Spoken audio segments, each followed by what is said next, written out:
Panel নষ্ট হয়ে যাওয়া, প্যানেলে নানা রকম দাগ এসে পড়া, আর কত রকমের ইস্যু যে গিগাবাইটের G2 4F2 মনিটরে ছিল। একটা মানুষ কিনতো, তারপর 6 মাসে 1 বছর চালাতো, তারপর সেম ইস্যু, এবং মোটামুটি অনেকগুলো ইউনিটেই কিন্তু এই অবস্থা হয়েছে, এবং এটা নিয়ে কিন্তু যথেষ্ট হ্যাপা পোহাতে হয়েছে।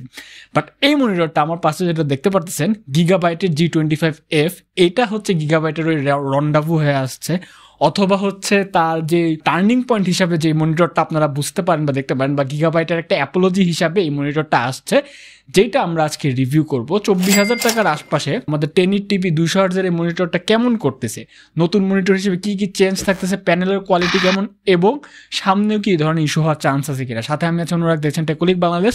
চলুন যাক আজকে আমাদের একটা গিগাবাইটের অনুশোচনার কাহিনীতে। প্রথমে যদি আমরা বিল্ড কোয়ালিটি নিয়ে কথাবার্তা বলি, আমার বিল্ড কোয়ালিটিটা পছন্দ হয়েছে, ডিজাইন ল্যাঙ্গুয়েজটা পছন্দ হয়েছে, because this year gigabyte has gone for minimalism, এবং মিনিমালিজমের ছোঁয়া ওর প্রতিটা মনিটরের প্রতিটা হচ্ছে আপনার যতগুলো পার্টস আছে সবগুলোতেই আছে। খুবই হচ্ছে নাইসলি থিঙ্ক করে জিনিসটা বানানো হয়েছে। আপনারা যদি প্রথমে সামনের দিকে তাকান, আপনারা যদি হচ্ছে এই যে চিনটা দেখেন নিচের, খুবই চিকন, দেখতে খুবই ভালো লাগে। আপনার অটোমেটিক মনে হবে যে আচ্ছা মনিটরের সারফেস এরিয়া মনে হয় অনেকটু বড় হয়ে গেছে, দেখতে একটা 27 ইঞ্চির মতো ফিল দেয়।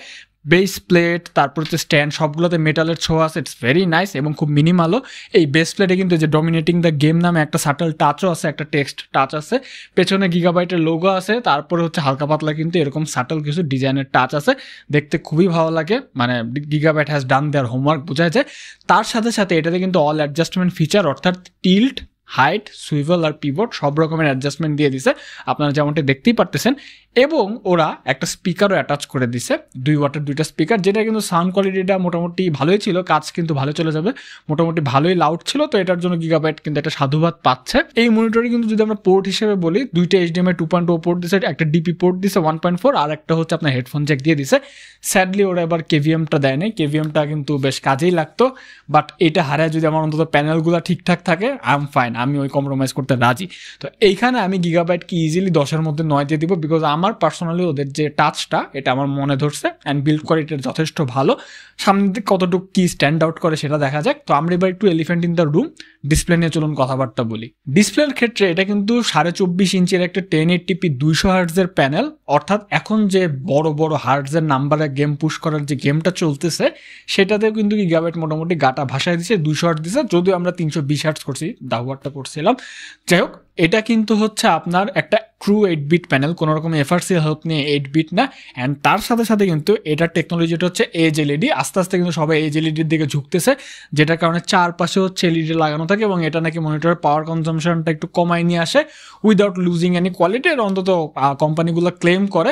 আমি জানি না মনিটরের পাওয়ার কনজামশন নিয়ে সবার এত কেন মাথা ব্যথা, বাট ইটস ফাইন, সমস্যা নেই। তো আমরা যখন হচ্ছে এটাতে একটু আমাদের স্পাইডার এক্স প্রোতে ছুরির কাচির নিচে ফালাই দিলাম, তখন দেখলাম যে এটা কিন্তু 99% sRGB, 82% Adobe RGB এবং 87% P3 হচ্ছে আমাকে আউটপুট দিচ্ছে। তো গ্যামাট কাভারেজের আউটপুটটা দেখে কিন্তু আমি বলবো it's not one of the best. এর থেকেও কিন্তু ভালো আমরা দেখছি, আরও কম দামের মধ্যে এর থেকে ভালো দেখছি। যেমন DCI P3টা যদি নিউ জেনারেশনের মনিটর 90%-এর ঘরে হতো, আমি পার্সোনালি অনেক খুশি হতাম, বাট যেটা দিছে it's absolutely fine, IPS panel হিসেবে কোনো কমপ্লেন নেই। তারপর যখন আমরা একটু ব্রাইটনেসটা মেজার করলাম, দেখলাম যে 356 নিটসের মতো ব্রাইটনেসটা যায়, সাথে HDR10 দিয়ে দিছে আর কি। এবং এটা কোন ধরনের HDR আপনারা সবাই জানেন। IPS প্যানেল এখনও কোম্পানিগুলো মার্কেটিং গিমিংয়ের জন্য যে কেন HDR লেখে, ইটস মানে আমি এটা নিয়ে আর কথা বলবো না, বাদ দিলাম। আর যেটা থাকে সেটা হচ্ছে এই মনিটরটা 50% রেঞ্জে, কন্ট্রাস্ট রেশিওটা 830:1 পাইছি, পুরাটা ক্র্যাঙ্ক আপ করলে 1060:1 মতো যায়, যেটা ওরা ক্লেম করতেছে ওরকমই দিচ্ছে। বাট 50% কন্ট্রাস্ট রেশিওটাই মেন, বিকজ ওইটাতেই রেখে আমরা ইউজ করি, ওটাই সবচেয়ে অ্যাপ্রোপ্রিয়েট। তো এখানেও একটা ভালো নাম্বার দিছে, ডিসেন্ট একটা নাম্বার দিছে। বাট ব্ল্যাক পয়েন্টে যদি দেখি 0.43 মতো ব্ল্যাক পয়েন্ট দিছে, যেটা কিন্তু যদি 0.3537-এর ঘরে হতো তাহলে একটু ভালো হতো। এবং ব্ল্যাক পয়েন্টের নাম্বারটা বেশি হওয়ার কারণে মাঝে মাঝে যখন আপনার ফেসবুক ডার্ক মোডে স্ক্রল করবেন বা অন্যান্য জিনিস ডার্ক মোডে স্ক্রল করবেন, তখন দেখবেন যে ব্ল্যাকটা একদম প্রপার ব্ল্যাক লাগতেছে না, একটু গ্রেইশ টাইপ লাগতেছে। যাই হোক, ব্ল্যাক স্টেবিলাইজার আছে, সেটা দিয়ে আপনারা ফিক্স করতে পারবেন, এটা বড় ব্যাপার না। ডেল্টা অ্যাভারেজ নিয়ে একটু যদি কথাবার্তা বলি, যেহেতু গেমিং মনিটর, ওরা চায় যে কালারটা একটু পপড থাকুক।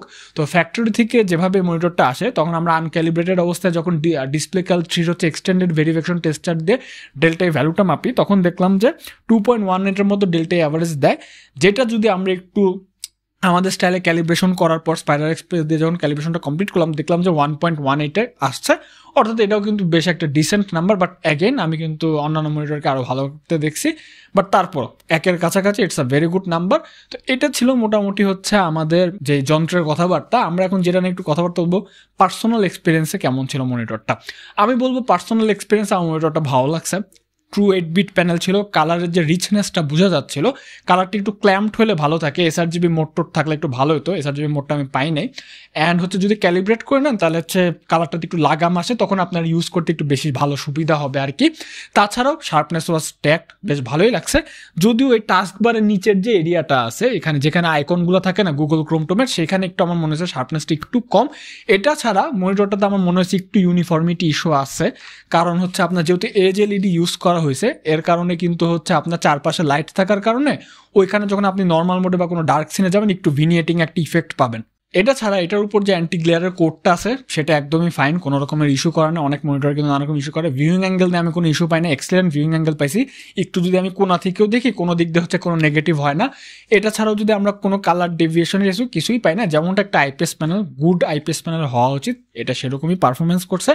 তারপরও কিছু জায়গায় একটু শর্টেজের জন্য কিন্তু আমি এটাকে 10-এ 8 দিব, এর বেশি দিলাম না, বিকজ আউটস্ট্যান্ডিং কিছু করতে পারি না। গতানুগতিক দাম হিসেবে যেটুকু দেওয়ার কথা সেটুকু দিয়েছে, আউটস্ট্যান্ডিং কিছু করলে আমি 8 দিয়ে দিতাম। যাই হোক, এরপরে যদি আমরা একটু মুভ অন করি, সেটা হচ্ছে আমাদের গোস্টিং একটু মুভ অন করি।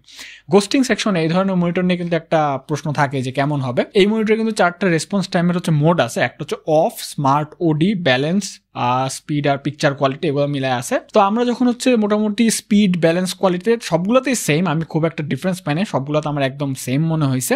রেসপন্স টাইম মেজারমেন্টের যেহেতু টুল নাই, তাই হচ্ছে টাইমটা আমরা বলতে পারতেছি না, বাট খালি চোখে যখন আমরা UFO ব্লারবাস্টারের 1080p-তে হচ্ছে আমরা গোস্টিং টেস্ট করলাম, এই মনিটরটাতে আমি সেরকম কোনো গোস্টিং পাইনি, মোটামুটি ভালোই আছে। বাট খুব খেয়াল করলে দেখা যায় যে হালকা একটা ফেইন্ট একটা গোস্টিংয়ের একটা ট্রেইল আছে। এখানেও কিন্তু আমি বলবো যে হাই অকটেন যে মনিটরগুলো আমরা রিভিউ করে আসছি, সেখানে আমরা কিছু মনিটরে, অন্তত একটা মনিটর আমরা গিগাবাইট থেকে একটু বেটার জব করতে দেখছি। ডোন্ট গেট মি রং, এটাও খুব ভালো কাজই করছে। আপনারা গেমিং করতে যায় তেমন কোনো গতানুগতিক গোস্টিং পাবেন না, বাট খুবই হালকা সোয়াচের একটা ফ্রেমের একটা গোস্টিং আছে। এবং এটা হচ্ছে UFOর যে আপনার এজটা দেখতেছেন, এটা দেখলে হয়তো বা খুব তাকায় থাকলে আপনারা বুঝতে পারবেন যে না আচ্ছা ঠিক আছে আছে, তো খারাপ করে নেই। বাট তারপর আমরা এটাকে 10-এর মধ্যে 7.5 দিব, আর একটু বেটার এক্সপেক্ট করছিলাম, বাট দ্যাটস ফাইন। এরপর যখন আমরা একটু ব্যাকলাইট ব্লিডিংয়ে মুভ অন করলাম, এই টেস্টটা করার সময় দেখলাম যে এই মনিটরটাতে তেমন ব্ল্যাকলাইট ব্লিড হচ্ছে, যদি আমরা বলি যেহেতু IPS মনিটরে থাকবেই, গ্লোটা আমি পাই নাই, গ্লোটা ছিল না। বাট AMOLED হওয়ার কারণে আমরা হচ্ছে নিচে বাম পাশে আর উপরের দিকে হালকা হালকা খুবই সামান্য ব্লিড দেখতে পারছি। এটা আসলে ম্যানুফ্যাকচারিং উপর ডিপেন্ড করে, যত দামি মনিটর তত ম্যানুফ্যাকচারিং আর QC কোয়ালিটি ভালো হয়, প্রসেসটা ভালো হয়, তখন ব্যাকলাইট ব্লিডটা কমে আসে। বাট এখানে আমি সামান্য পাইছি, যেটা আমরা ছবিতে দেখতে পারেন, বাট এক্সেসিভ কিছু না। এটা যদি এরকমই থাকে তাহলে খুবই ফাইন, আপনার চোখেও পড়বে না। বাট এটা যদি বেড়ে যায় কোনো কারণে, তখন কিন্তু সমস্যাটা হবে। তো যেহেতু এরকম ছিল, তাই আমরা এখানেও 7.5 দিচ্ছি। আরেকটু যদি বেটার করতো, আরেকটু যদি কমাইতো, তাহলে আমরা হয়তো বা 8, 8.5 দিয়ে দিতাম। তো এই গেল মোটামুটি। এখন যেটা থাকে OSD নিয়ে কথাবার্তা। তো OSDটা এবার হচ্ছে ওরা মনিটরটার যে লোগোটা আছে তার নিচে একটা জয়স্টিক বাটন দিয়ে দিছে, যেটা হচ্ছে অপারেট করা বেশ ভালো ইজি, সমস্যা নেই। এবং এটা যদি আমরা OSDটা অপারেট করি, ওদের OSDটা কিন্তু মোটামুটি সে অনেক দিন আগে থেকে একই OSD চলতেছে। এই OSDটা অনেক দিন আগে থেকে হলো, এটাতে কিন্তু মোটামুটি যত রকমের ফিচার থাকা সম্ভব সবই কিন্তু দিয়ে দিছে। ব্রাইটনেস, কন্ট্রাস্ট, নানা রকমের মোড, তারপর হচ্ছে আপনার ব্ল্যাক স্টেবিলাইজার, তারপর হচ্ছে DCR, তারপরে ক্রস হেয়ার থেকে শুরু করে যা যা থাকার কথা, স্যাচুরেশন, গামা লেভেল, সবই আপনারা এটা দিয়ে করতে পারেন।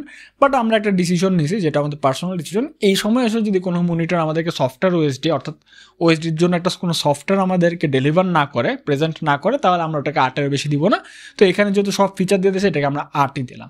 তো আমরা যখন সবগুলো স্কোর একসাথে অ্যাকুমুলেট করলাম, তখন দেখলাম যে এই মনিটরটার টোটাল স্কোর দাঁড়াচ্ছে আমাদের স্কেলে 40, অর্থাৎ এটা কিন্তু বর্ডার লাইন এক্সিলেন্ট গ্রেডে পড়ে যাচ্ছে, এক্সেপশনাল কিছু না। 40 থেকে 45 হচ্ছে আমাদের এক্সিলেন্টের রেঞ্জ। বাট এই মনিটরটা যদি কোনো কারণে বিল্ড কোয়ালিটিতে খারাপ করতো, তখন কিন্তু আরেক ক্যাটাগরি নিচে পড়ে যেত। তো একদম কানের পাশ দিয়ে গেছে, তো প্রাইস হিসাবে মোটামুটি ভালোই করছে। তো এই ছিল মোটামুটি গিগাবাইটের G25F এর যে রিভিউটা। তো এখানে এখন সবার কথা বলে যায়, ভাই আমরা যদি এই মনিটরটা নেই, আবারও কি সেম ইস্যু ফেস করবো? গিগাবাইটকে কি হচ্ছে ভরসা করা যায়? এইটা আসলে মনিটরটা যেহেতু নতুন আসছে, একটু টাইম ইউজ না হলে, কয়েকটা দিন বা অন্তত 6 মাস 1 বছর না গেলে এটা কনক্রিট ওয়েতে বলা যাচ্ছে না। বাট আই থিঙ্ক আমাদের গিগাবাইট নেরা একই বেল তলায় বারবার যাবে না। উই ক্যান হোপ গিগাবাইটের শিক্ষা উচিত, এবং এটা থেকেও যদি গিগাবাইট এবার শিক্ষা না নিতে পারে তাহলে গিগাবাইটের কিন্তু অবস্থা আসলে খারাপের দিকে হবে মনিটর ইন্ডাস্ট্রিতে, এটা বলে দেওয়াই যায়। বাট আমাকে ওরা বলছে যে ডোন্ট ওয়ারি, কোনো রকম ওয়ারেন্টি ইস্যু যাই হোক নাই হোক কোনো সমস্যা নেই, একদম প্রায়োরিটি সার্ভিস দেওয়া হবে। তো সেই হিসাবে আপনারা এটা প্রিফার করতে পারেন। যাই হোক, ভিডিওটা এখানে শেষ করবো। ভালো লাগলে লাইক দিতে পারেন, এবং আমাদের একটা গ্রুপ আছে টেকনিক বাংলাদেশ, সেখানে জয়েন হয়ে যেতে পারেন। দেখা হবে অন্য কোনো ভিডিওতে। তার জন্য good bye and differently will catch on next.